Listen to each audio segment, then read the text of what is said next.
The Walt Disney Company is a multinational entertainment and media conglomerate founded in 1923. The company is known for their iconic characters, animated films, theme parks, and various other forms of entertainment. They also own several TV networks, including ABC, ESPN, and the Disney Channel. Although Disney has been a dominant powerhouse in the entertainment industry for what seems like forever, with most people having some sort of emotional attachment to their properties, everything from their history of controversial labor practices, poor business decisions, and their recent backlash for their stance surrounding gender identity, diversity, and inclusion, today we're going to talk about the top 10 reasons why Disney is failing. So buckle up and let's get started. Lack of originality. Disney has received criticism for relying heavily on established intellectual properties and franchises, often opting for safe bets rather than taking creative risks with new and original ideas. Remaking all of their old classics and doing live-action remakes of beloved cartoons from our childhoods, with many people criticizing and saying that these remakes often feel like stale, hollow imitations of the originals. A prime example being Disney's live-action remake of The Lion King. The film was a shot-for-shot remake of the original, now just with photorealistic imagery. With animation, you can see the emotions in the characters' eyes, and that makes the characters come to life. And while the CG was very impressive for the most part, many people felt like the remake made the animals look scary, unfriendly, and just had an overall lack of emotion. This perceived lack of innovation has led to concerns about a decline in the company's creative output and a sense of repetitiveness. Controversial political stances.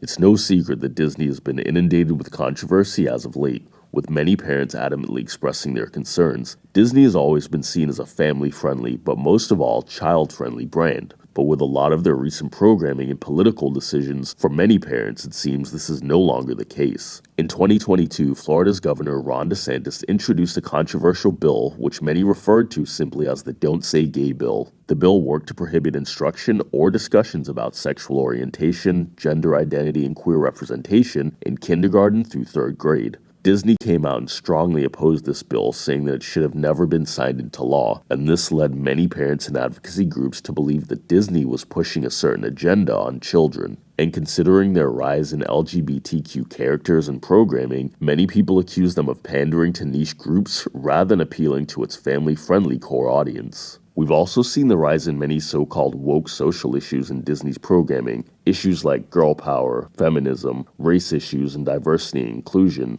This has led to many people to accuse Disney of focusing more on these social issues rather than telling a good story. Soaring prices. A Disney family vacation has long since been viewed as not just a dream, but a youthful rite of passage. Many families flock to their theme parks to make lifelong memories and let their children experience a world of magic and wonder.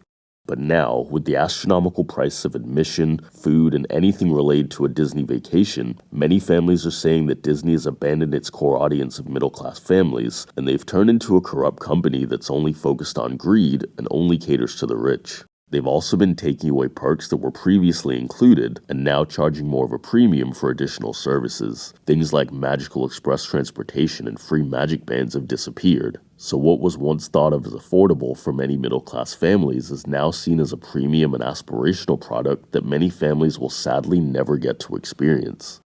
Poor financial decisions. From overinvesting in underperforming attractions and losing money on streaming services, Disney is rife with financial missteps. After spending hundreds of millions of dollars to build their immersive Star Wars-themed hotel attraction, Disney announced that they're closing the attraction in September, and the fact that it was closing merely 18 months after opening didn't come as a shock to many. The 100-room resort, themed like a luxury cruise ship in space, would cost a whopping $5,000 per couple for a weekend getaway, or $6,000 for a family of 4. And with this being such a niche and expensive endeavor, it's not hard to see why occupancy was down. They've also lost over $900 million over so-called woke box office failures, films like Lightyear, The Little Mermaid, and their most recent Pixar release, Elemental. They've also lost astronomical amounts of money by overinvesting in streaming services like Disney+. And with all these financial failures, you can see why their stock prices have declined by almost 50% in the last 2 years. Disney's monopolistic nature. Disney has faced a lot of scrutiny and accusations of engaging in monopolistic practices. This is primarily due to its size, influence, and control over various aspects of the entertainment industry. Disney has made several high-profile acquisitions over the years: Pixar Animation Studios, Marvel Entertainment, Lucasfilm, and 21st Century Fox. These acquisitions have expanded Disney's intellectual property portfolio and allowed the company to control a significant portion of the entertainment industry. Critics argue that this consolidation of power can limit the competition and stifle innovation by reducing the number of independent content creators and studios. Disney's vertical integration involves owning and operating multiple aspects of the entertainment value chain, and this gives them considerable leverage and influence in negotiating deals and shaping the industry landscape. Disney is known for their theme parks, and critics argue that Disney's dominance can make it challenging for smaller theme parks to compete, effectively limiting customer choice and potentially driving up prices. The economic downturn.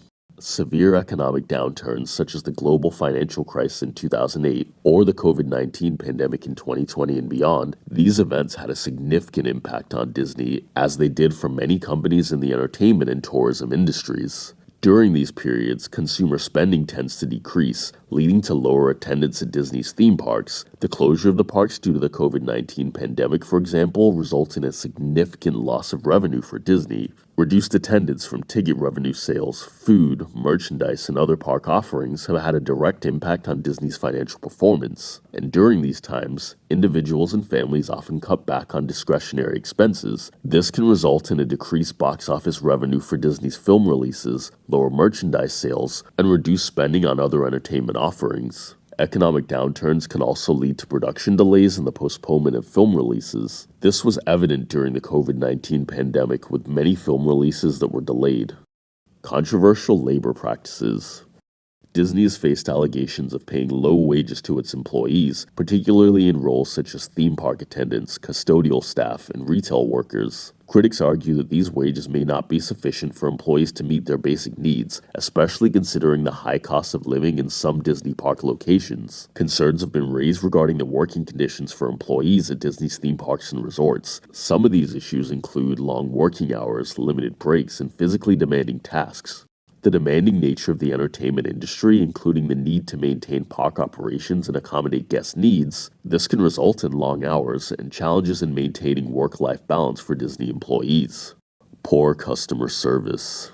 Disney has always been known for their excellent customer service. Employees are required to be very friendly and make customers truly feel the magic. But in recent years, many people have complained that this is no longer the case. There have been many instances where customers felt their concerns were not adequately addressed, and some individuals have recorded difficulties in obtaining refunds, addressing billing issues, or receiving appropriate assistance when facing challenges during their visit. Furthermore, Disney's approach to accessibility and accommodation for individuals with disabilities has come under scrutiny.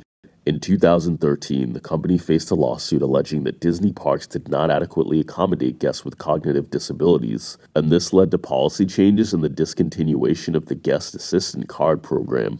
Moreover, there have been allegations of inconsistent and unsatisfactory interactions with Disney cast members. Guests have reported incidents of rudeness, unhelpfulness, or even just a lack of general knowledge. Limited park hopping. After the pandemic, Disney made a lot of changes to how it operates. If you want to visit one of the theme parks, you can't just go spontaneously, as you now need a reservation. And that reservation system also meant that you could no longer park hop. In 2021, they brought back park hopping, but not in the same way that it was before. Guests still needed to make a reservation, and you could only park hop after 2 p.m. based on availability. And finally, the number one reason, and it's something that we touched on a little bit earlier: wokeness. Disney has made efforts to be more inclusive and diverse in their storytelling. This includes featuring more diverse characters and representing a wider range of cultures. They've been ramping up themes like LGBT representation and themes of feminism and social issues. And while this is definitely not a bad thing on its own, many of Disney's long-term customers feel that they've taken this mission too far, saying that they're more focused on pushing a certain message and pushing a certain agenda than actually telling good stories. Additionally, many people are saying that when they voice their criticism about this issue, they're then accused of being bigoted or discriminatory. So there you have it, the top 10 reasons why Disney is failing. But what do you think? Do you think Disney is failing? How do you feel about some of their recent controversies? Leave a comment down below. Make sure to hit the like button if you enjoyed this video, and subscribe if you want to see more. Check out some of my other videos here, and I'll see you very soon with another episode of Daniel Speaks.